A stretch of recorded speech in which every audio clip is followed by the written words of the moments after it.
Vamos a resolver un nuevo ejercicio de investigación de operaciones o investigación operativa. En este caso tenemos este problema. Nos dice que tenemos una empresa que comercializa escritorios, mesas y sillones. Luego tenemos precios de venta, costos de adquisición, espacio de almacenamiento requerido y horas. Todo esto nos está hablando de restricciones. Y además nos dice, y además nos da una tablita donde nos resume toda la información. ¿Y qué es lo que necesitamos?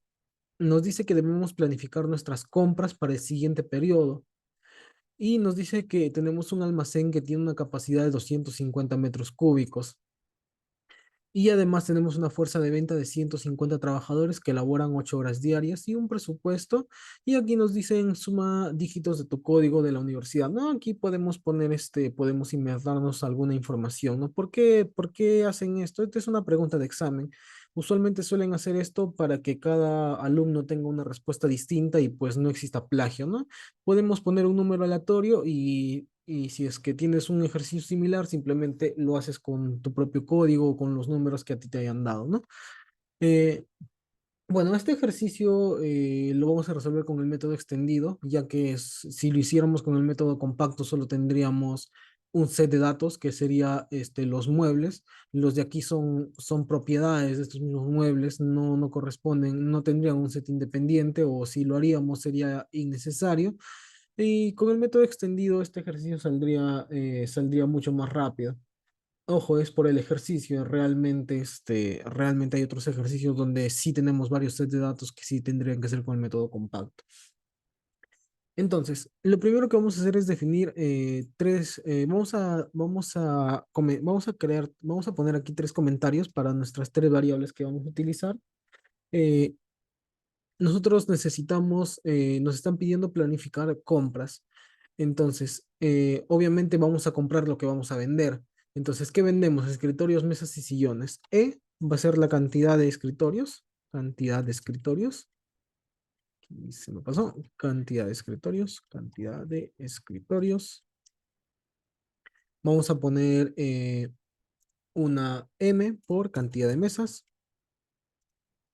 Ojo, como siempre lo repito, los comentarios no afectan en nada al ejercicio, simplemente se lo pone para tener una observación de qué es lo que estamos haciendo, ¿no? Y no cometer errores después.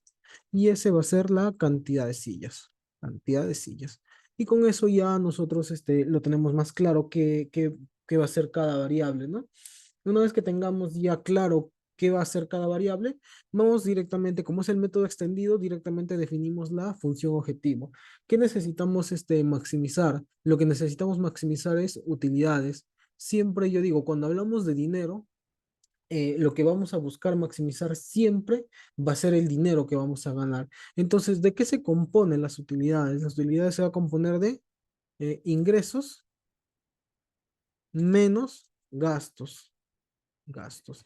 Entonces, esto de aquí no es necesario hacerlo así, yo lo hago así para que sea más nítido, o sea, para que sea más entendible, pero lo podrías poner directamente en una sola línea. Entonces, ¿de qué vamos a obtener ingresos? De nuestras ventas. ¿Y qué significan nuestras ventas? El precio de venta por la cantidad que vendemos. Y aquí tenemos nuestros precios de venta, que son 100, 80 y 150. Entonces, vamos a poner aquí 100 por escritorio más 80, que es el precio de venta de la mesa, por la cantidad de mesas, más 150 por la cantidad de sillones. Y de esa manera ya tenemos nuestros ingresos. Ahora, tenemos que ver nuestros gastos. Nuestros gastos van a estar compuestos básicamente la misma operación matemática, pero en lugar de ingresar el precio de venta, vamos a ingresar el costo de adquisición, que sería 60, 50 y 100. Entonces, sería 60, 50 y 100. Y vamos a maximizar ingresos menos gastos. Nosotros podríamos poner toda esa operación matemática directamente aquí, menos todo esto, entre paréntesis, obviamente, para que haga las operaciones de suma y resta de manera correcta. Eh, pero también se puede entender así. No lo voy a poner acá en un comentario. Si es que tú quisieras hacerlo en una sola línea, ¿cómo sería? Tendrías que poner todo esto aquí, ingresos menos gastos, ¿no? Y de esta manera sería exactamente igual, no habría ninguna diferencia. ¿Por qué yo lo hago así en dos variables? Aparte de que se entiende mejor, nos va a permitir tener en una variable almacenada los ingresos y los gastos. De esa manera podemos verlo directamente en el reporte. Ahora, vamos a empezar con las restricciones. Esto es nuestra función objetivo. Vamos a ponerla aquí. Función objetivo. Objetivo. Y ahora, comenzamos con las restricciones. ¿Cuál es nuestra primera restricción? Vamos a tener nuestra restricción de espacio, porque si se dan cuenta, aquí nos dice que tenemos que cada mueble ocupa un determinado espacio. Y además nos están dando que la capacidad máxima de almacenaje es de 250 metros cúbicos. Entonces, comenzamos aquí. Vamos a poner restricción de espacio y vamos a ponerlo 0.5, que es la cantidad de espacio que utiliza un escritorio, por la cantidad de escritorios, más uno que lo podríamos omitir, pero para que se entienda lo voy a dejar ahí, por la cantidad de mesas, más 2 por la cantidad de sillones o sillas. Y todo esto tiene que ser menor o igual que 250. Y nuestra siguiente restricción va a ser la restricción de tiempo. Podemos ver aquí que nos están dando tiempo de comercialización, cuántas horas por unidad, y aquí nosotros nos están dando también, o bueno, también nos están dando que tenemos 150 trabajadores que elaboran 8 horas diarias. Eso significa que la cantidad de horas que yo voy a tener va a ser 150 por 8. Entonces, restricción de horas hombre. Restricción de horas hombre. Lo mismo, 2 por E más 3 por M más 5 por S. Todo esto tiene que ser menor o igual que 150 por 8. Y finalmente vamos a tener nuestra restricción de presupuesto. Restricción de presupuesto. Entonces, aquí nos dicen que el presupuesto es la suma de dígitos de nuestro código multiplicado por $3,000. Aquí puedes utilizar el código que tú gustes, ¿no? Yo voy a asumir que estamos en la universidad, una universidad privada, cuyo código es 18053122. Es un ejemplo, ¿no? Y ya, eso suponiendo que ese es el código de mi universidad. Entonces nos están pidiendo que sumemos los dígitos, entonces sería 4 5 8 8 más 5 13 más 8 21, más 1 22. Entonces tendríamos 22. Y nos están diciendo que esto lo multipliquemos por 3,000.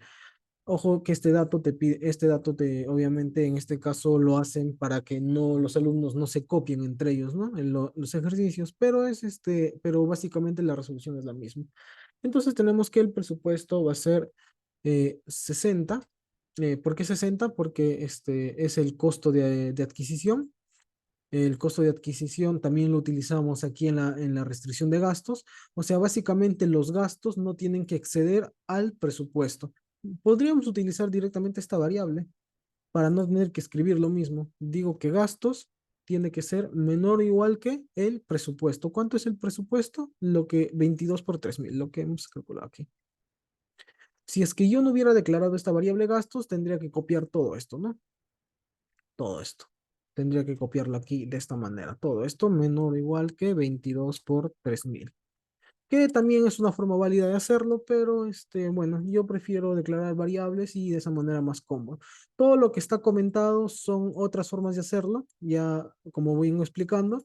Obviamente, yo he optado por utilizar estas variables y con eso ya tendríamos resuelto el ejercicio.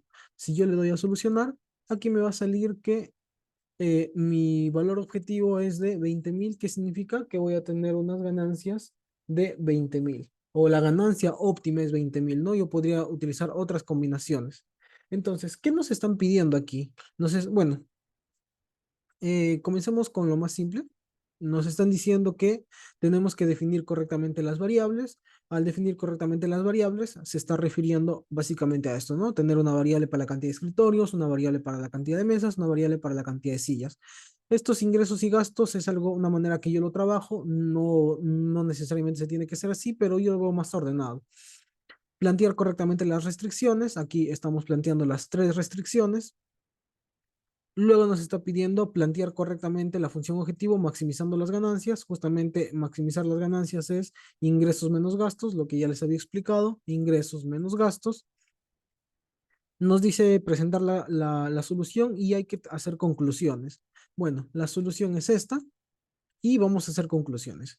Bueno, ¿qué podemos concluir de aquí? Vamos a poner un bloc de notas aquí y vamos a ver qué podemos concluir de esto. Conclusiones. Conclusiones. A ver, ¿qué podemos concluir?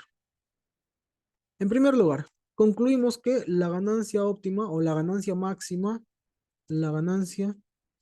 máxima que se puede obtener es de 20.000. Eso lo sacamos de aquí, del valor objetivo. ¿Qué otra cosa más podemos concluir? A ver, podemos concluir cuánto tenemos que fabricar. Nos dice que fabriquemos 500 escritorios, 0 mesas y 0 sillas. Entonces, solo se debe fabricar 500 escritorios. O se debe, no solo, porque estaría dando a entender que se podría fabricar otras cosas. Se debe fabricar 500 escritorios. No sillas, no mesas, obviamente. No sillas ni mesas. No sillas ni mesas. ¿Qué más podemos concluir? A ver, podemos sacar conclusiones del dual price. Y ya en anteriores videos se había explicado que cuando el dual price es cero, significa que tener más de esta restricción, aquí no es tan visual, le voy a poner una anotación para que sea más visual. Esta es la restricción de espacio, entonces vamos a ponerle ESP. Esta es la restricción de hora sombra, entonces vamos a ponerle HH. Y esta es la restricción de presupuesto, entonces vamos a ponerle P. Y quizás ahora sí va a ser un poquito más visual. Ahora es un poco más visual. En la restricción de espacio tenemos un dual price de 80. En la restricción de hora sombra y presupuesto tenemos una restricción de 0. Yo ya había mencionado anteriormente que cuando el dual price es 0 significa que estos recursos no son limitantes porque agregar más de estos recursos no te da ningún beneficio. En cambio, en este caso, lo que es el espacio sí es un recurso limitante porque si yo agregara un poquito más de espacio tendría más ganancia. Entonces, del dual price podemos concluir que el espacio es un recurso limitante.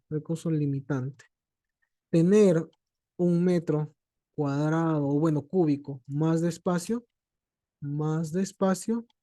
nos daría una ganancia adicional de 80. Y bueno, lo mismo, ¿no? Que hora sombra y presupuesto no son recursos limitantes. Ok, continuamos. Nos está diciendo que, ¿cuál sería la solución del problema si el presupuesto se duplica? Eh, lo mismo que acabo de explicar hace un momento, el presupuesto no nos da ningún beneficio. El dual price es cero. Entonces, como el dual price es cero, y si yo agrego más presupuesto, daría exactamente igual, no modifica el problema. Entonces, si el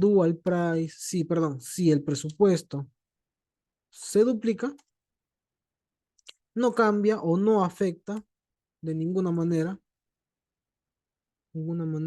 a la solución. Y con esto ya tendríamos habríamos culminado el ejercicio. Acá quiero hacer una pequeña observación que olvidé mencionarla. Vamos a resolver esto, vamos a activar el análisis de sensibilidad. Para eso vamos aquí en Solver, opciones, General Solver, y tenemos que tener activado Price and Range y darle guardar. Y vamos a venir acá a Solver y Arrange.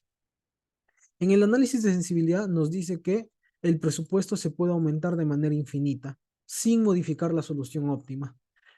En este caso, ¿por qué se puede aumentar de manera infinita? Porque el dual price es cero.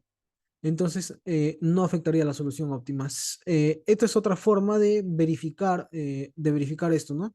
Si yo puedo aumentar de manera infinita el presupuesto, entonces de lo que tengo un presupuesto de 66.000, podría tener un presupuesto de 132.000, que es el doble, y no pasaría nada, ¿no? Esto también se puede hacer con análisis de sensibilidad, que es justamente lo que estamos viendo aquí, no solamente con el dual price. Quizás el análisis de sensibilidad es mucho más confiable y quizás es la manera correcta de hacerlo. Así que es mejor confiar en esto o verificar por partida doble para evitar problemas. Ahora sí, con esto tendríamos culminado el video y sería todo. Y luego estaré subiendo la segunda parte de esta misma pregunta o la segunda pregunta de este mismo examen, que es un examen final de una universidad, el cual tiene que ver ya con distribuidores, tiendas e inventario. En este caso, inventario en distribuidores, que es un video que tengo pendiente, ya que ya he hecho un video de inventario en tiendas. Nos vemos en el siguiente video.